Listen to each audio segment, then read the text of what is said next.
अभी मुफ्ती साहब ने झंडा फहराया, प्राइमरी स्कूल में एक स्कूल में भी नहीं गए कि वहां पर ऐसे तालाब, हमारे बच्चे स्कूल में पढ़ते हो मच्छी पकड़ते, और वो तालाब है पानी में बरसात के भरे बच्चे मच्छी पकड़ते।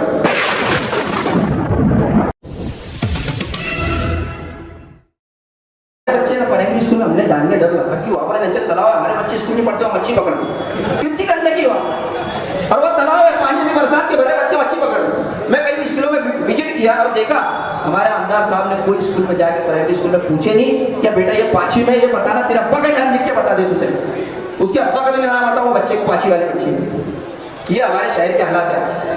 गौर करने ऐसी बात है, हमारे बच्चों को हम नहीं पढ़ाएंगे ना, आगे लैपटॉप है, कंप्यूटर दौर निकल गया, पहले बस का आदमी बता देता था दादा गाड़ी का जा रही, अब बोलता पढ़ ले। तुम्हारा हमारा दौर ना भैया खत्म हो गया, तुम लोगों को हम लोगों को ध्यान देना होगा।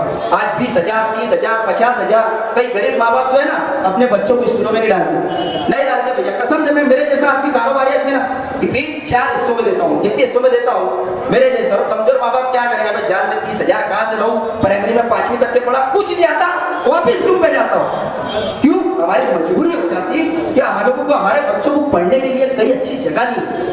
ये हम क्या सोचते हैं वो बच्चा भी क्या करेगा प्राइमरी में जाके, दुनिया का कचरा घाट, फिर उसमें कोई टीचर ध्यान देते नहीं देते, फिर हम लोग को क्या लगता है हमारे बच्चे को कुछ नहीं आता, चल जाते हमारे साथ लेके जाते उसको ड्यूटी पे, अब्बा भी चलाए लोग बच्चा भी चलाए, ये कब तक के चलेगा भैया, खत्म करो यार ये रिवाज बना दिया हम लोगों ने।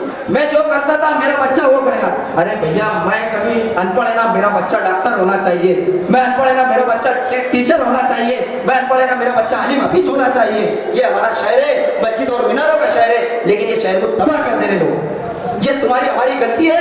ये खानदान जो है ना हर रात के 1 बजे फोन करना, क्या खालिद हाजी साहब वहाँ एक्सीडेंट हुआ, एम्बुलेंस की जरूरत है, उतनी रात को एम्बुलेंस पहुंचती हुआ, ये तो फोन नंबर भी नहीं होगा तुम्हारे पास, किसका उनका होगा भी नहीं, एक आदमी का नंबर नहीं होगा उनके पास, अब्दुल्ला का नंबर ना मुफ्ती साहब का नंबर किसके पास है? भैया सही बोलो, है क्या?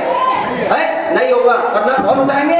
एक आदमी 2500 रुपए कोरोना में मांग रहा था, तुम्हारे पास 2500 नहीं है मुफ्ती साहब, बोले दे 1500, मैंने 2500 की वीडियो थी मेरे पास, 1500 रुपए काय के लिए, उसकी अम्मी की तबीयत खराब है, औरंगाबाद से गोली लाना है, वो एमएलए ने बोल दिया था रख, बोले मेरे पास 1500, इनके पास 15 अरब रुपए की करोड़पति है, 15 अरब रुपए की प्रॉपर्टी होगी, और 1500 रुपए नहीं हम जैसे गरीबों को दी।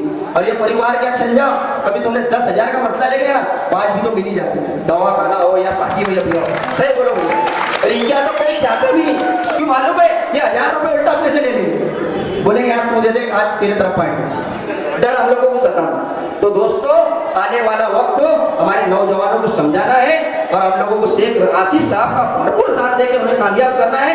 मैं इतनी बात और ये अपील और ये गुजारिश कर रहा हूँ कि आने वाले वक्त में हम लोगों को आज जिस तरीके से हम मजबूती से खड़े ना, बटन दबाए तक के मजबूती से खड़े रहना, ये मौलाना है ना 5 टाइम एकदम हम लोगों को नमाज पढ़ाएंगे, और मैं भी जुम्मा मस्जिद में जाके नमाज पढ़ूंगा।